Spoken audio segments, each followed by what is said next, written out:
Sempat disebut dehidrasi, Prada Indra ternyata tewas di Bina Senior.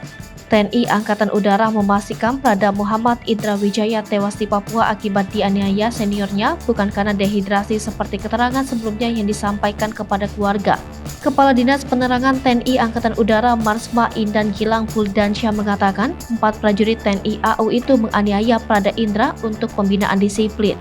Senior yang menganiaya Indra itu yakni Prada SL, Prada MS, Pratu DD, dan Pratu BG. Keempatnya kini telah ditetapkan sebagai tersangka oleh penyidik khusus dari Pomau Kopsut 3, Biak Papua, dan telah ditahan guna penyelidikan lebih lanjut.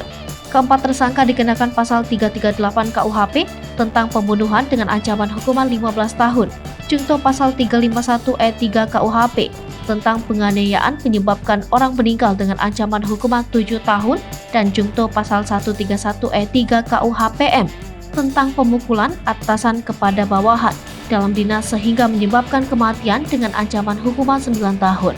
Tak hanya itu, keempat tersangka juga diancam sanksi administrasi berupa pemecatan atau dikeluarkan dari dinas kemiliteran.